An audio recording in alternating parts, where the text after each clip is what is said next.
il y avait une suite partant de Nineveh jusqu'à maintenant, on dit Wedei. Mais il y a des états. On a cherché, on a comme quelques. Tout à l'heure, j'ai dit, on n'a plus des.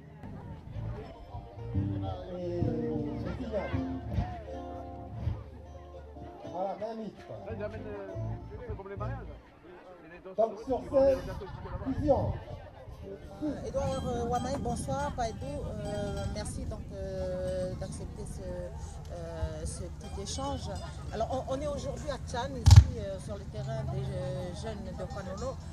Se déroule la finale donc, de la fête de la musique 2015. Un petit mot sur cet événement. Vous êtes revenu ici, vous avez été accompagné un peu les musiciens dans le Nord. Et d'ailleurs, voilà, sur Radio Dido, vous avez évoqué aussi ce que vous faites là-bas. Ici, vous vous retrouvez avec la Fédération des artistes. On est là aujourd'hui, c'est une première sur Radio Dido. Votre sentiment? Je crois que ça fait un bout de temps que la Fédération des artistes existe. En même temps qu'ils ont organisé plein d'événements sur les fous. Et la fête de la musique, c'est ces modules que l'on a choisis pour partir dans tous les 3 districts. C'est vraiment une bonne idée. En même temps que l'on parle de Radio Dido qui est de proximité, qui va directement de chez lui, qui va vers la tribu, qui va vers les quartiers. Et voilà, c'est la musique qui va directement vers les tribus. Donc c'est un événement comme la fête de la musique, comme se fait à Lifou, qui va directement chez les gens dans la tribu et qui, à la fin, au final, se retrouve à Oué sur le qu'on appelle au centre même, pour que tous les gens puissent enfin découvrir tous les artistes qui ont défilé pendant une semaine à travers les 3 districts. C'est vraiment une bonne idée. Et puis là, bon, il y a Dieu qui nous accompagne aussi avec. D'accord. Radio Dido se joint aussi à cet événement, à vous, la Fédération des artistes, pour fêter ses 30 ans. Alors, quel est votre sentiment aujourd'hui, 30 ans après, de Joui à Mechem à Edou en solo? Comment, dites-nous en quelques mots comment vous avez passé cette évolution?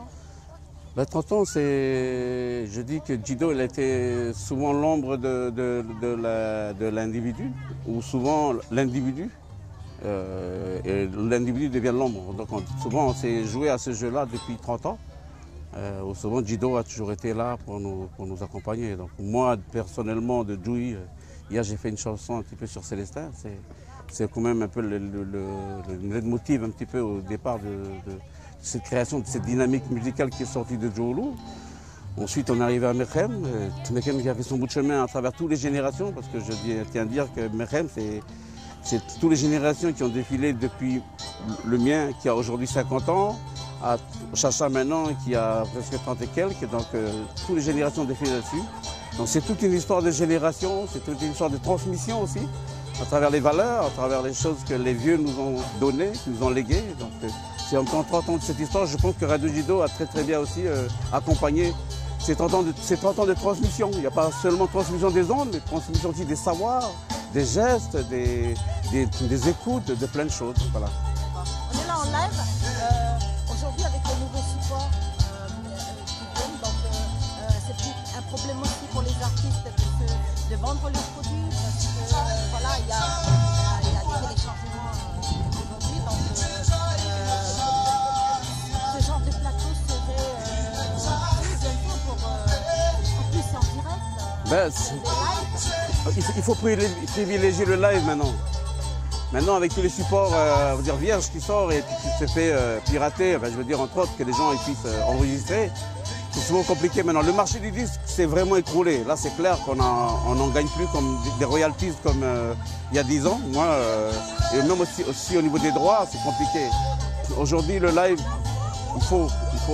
Et le live, en fait, permet justement une rencontre plus réelle entre le public et l'artiste. Donc là, du coup, là, on voit, ils sont là devant. Et nous, on donne des choses. Et c'est chaud. C'est chaud parce que quand on écoute les cassettes, tu écoutes, mais tu ne vois pas l'artiste. Mais dès que tu le vois chanter devant toi, et nous, on a besoin justement de ces genres de plateaux comme on appelle, pour valoriser, mais surtout pour se perfectionner. Il manque. On a un manque ici au niveau de la province des îles, c'est vraiment l'outil. On a le vivier artistique, on en a beaucoup. On en a plein de plateaux, on en a plein de plateaux, d'ailleurs de tous les kermesses où ça défile, on peut jouer. Mais il manque l'outil, c'est-à-dire une salle de répétition à laquelle les artistes peuvent se perfectionner et justement après pouvoir présenter quelque chose de très très bien, justement dans ce genre de plateau là, qui est là devant nous. Voilà, Radio Djido a 30 ans, on a dit tout à l'heure, on a fait 30 ans ensemble, hein, parce que voilà, Djido a toujours accompagné le Kaneka et a toujours été accompagné un peu les artistes à évoluer, à s'ouvrir. Donc ici à l'IFU, je crois qu'il y a plus de facilité pour développer ces produits. Donc on peut plus se dire qu'à un moment donné, on ne peut pas faire de belles sommes comme aujourd'hui, de bons sons. Ici c'est clair que l'IFU, on connaît la commune de l'IFU, hein. À partir du mois de septembre jusqu'à fin janvier, début février, on a des plateaux partout, des plateaux d'expression. C'est le seul endroit, je dirais même au monde, où à partir de septembre jusqu'au mois de février, où tous les week-ends, au moins sur les 3 districts, ça joue. C'est-à-dire il y a des plateaux, il y a des espaces qui sont donnés pour les artistes. Mais que ce soit à Marais, que ce soit ouvert ici au niveau des îles, on n'a pas ça de septembre, et même à Nouméa, et même à Tahiti, et même à Vanuatu, et même ailleurs, je dirais. Il y a l'IFU. Et du coup, on a des espaces pour que les artistes puissent se perfectionner, puissent jouer en fait. On a cet espace-là, et on a un vivier artistique. Mais voilà, s'il faut aller plus haut, il manque cet outil que je disais tout à l'heure. Mais là, les petits jeunes, quand ils veulent, et en même temps au niveau du son, on met quand même les moyens, les outils nécessaires pour que le son il soit au rendez-vous, pour que l'artiste se sente bien. Donc, et en même temps l'organisation derrière pour que les artistes passent. Donc il n'y a aucun qui a fait une formation. Hein. Aucun n'a fait une formation de régisseur plateau, ni de régisseur son. Ici, tout le monde sont arrivés comme ça.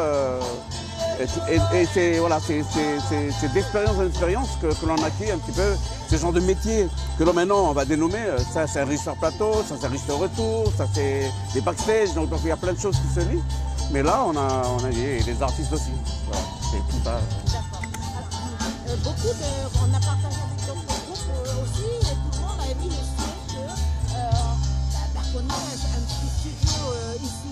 En tout cas, il y a une salle à sonorité, notamment pour les élèves qui sont au conservatoire de musique, mais aussi pour ceux qui veulent se produire. Oui, ben le studio, c'est... Il fut un temps où le studio, c'est vraiment très très important, hein, parce que c'est vrai que le studio, avant, il faut avoir la salle qu'il faut. Aujourd'hui, une case suffirait pour faire un studio. Et je dirais même que c'est encore meilleur une case, mais bon. Maintenant, pour faire les moyens techniques ont tellement évolué que l'on peut aller directement enregistrer dans la forêt ou dans un salon. Les moyens techniques ont vraiment évolué. Donc, c'est vrai que le studio, c'était important. Mais moi, je ne dirais pas aujourd'hui, dans la mesure où nous sommes encore en voie de développement, ce studio-là, il est très très important. C'est un outil à laquelle il faudrait vraiment que nous nous accaparions, nous ayons un genre de studio à laquelle, non seulement ce ne sera pas seulement pour l'enregistrement, mais c'est déjà pour que les gens s'écoutent et puissent se performer. Parce que pour pouvoir avancer, il faut s'écouter. Si tu ne t'écoutes pas, c'est clair que tu n'arriveras pas à avancer. Donc un espace où on puisse s'écouter, c'est ce que l'on appelle un studio, qui peut être en même temps un studio d'enregistrement, voilà, pour faire une production d'un album, et en même temps pour que les artistes puissent se performer, pour pouvoir créer leur spectacle, aménager un bon spectacle justement pour le public, pour avoir une belle rencontre, et en même temps organiser pour s'écouter justement, pour pouvoir travailler des sons. Vous savez, ici on a plein de sons, mais les sons que l'on écoute, c'est des sons qui sont créés en France, des sons qui sont écoutés en Amérique. Du Grand Chanoppli, c'est un son qui est déjà préprogrammé pour l'Amérique, pour la France et pour ailleurs. Mais nous, on n'a pas de son. Les sons à nous qui nous appartiennent à nous, ils sont dans nos forêts, là, ils sont en bas à la mer, ils sont là avec les animaux. Et ça, il faudrait les réapproprier et les mettre dans les claviers pour que nous, on ait des sons de chez nous. Et du coup, c'est vrai que quand tu joues une guitare, mais ça a déjà un son folk qui vient d'Amérique, parce que c'est des instruments qui ne viennent pas d'ici, qui viennent d'ailleurs. Donc ce studio-là permettrait aussi à chacun de retravailler ses sons pour avoir un son identique qui vient vraiment de chez nous. Voilà, c'est quelque chose qui manque. Et ça, c'est ça le studio. Ça servira à tout ça. je reviens à ce que vous avez dit tout à l'heure, cet échange pendant les fêtes, les grandes vacances scolaires, où donc, presque tous les week-ends, il y a des concerts. C'est aussi des moments d'échange parce que plusieurs groupes viennent de la Grande-Terre, viennent aussi donc, on va dire aujourd'hui, c'est le meilleur moyen de se rencontrer, de partager, parce qu'il faut apporter de nouvelles idées sur la composition. Ouais, ben, c'est des confrontations qu'on a besoin. Bon, quand on parle de partage, ce partage, c'est clair. Mais c'est dans la rencontre. Mais dedans, il y a des... On est quand même en train de se regarder, malgré qu'on est tous frères et puis on travaille sur un destin commun, mais on se regarde. Et on essaie souvent de juger l'autre, mais c'est dans la performance. On essaie d'avancer tout en regardant l'autre pour essayer d'être toujours devant, pour être meilleur. Et c'est intéressant, c'est important les rencontres. C'est les rencontres qui fait que justement il y a un développement, il y a une amélioration, une évolution justement de l'artiste et puis de l'artiste. Ça c'est inévitable. Ado, pour finir, voilà, on se revient sur les 30 ans de Djido, on est là pour ce petit entretien exclusif pour les 30 ans de Djido. Alors aujourd'hui, s'il faut que vous aurez quelque chose à dire à Djido pour peut-être passer sur autre chose, si tu as souhaité. La Djido, maintenant on est à 30 ans. Mais maintenant, c'est 30 ans devant qu'il faut regarder. Et les 30 ans du passé va nous permettre justement d'avancer plus loin. Et j'espère surtout que la proximité, telle que Djido l'a gardée, c'est le cap qu'il faut garder. Parce qu'il faut pouvoir parler à grand-père quand il est dans la cuisine. Parce que les grands-pères s'écoutent dans la cuisine, ils s'écoutent dans les champs, ils s'écoutent dans la tribu, ils s'écoutent dans la pêche. Et c'est ce que Djido fait. Il est là vers les gens et je pense que c'est ça qu'il faut garder. Voilà, Olefi. Merci.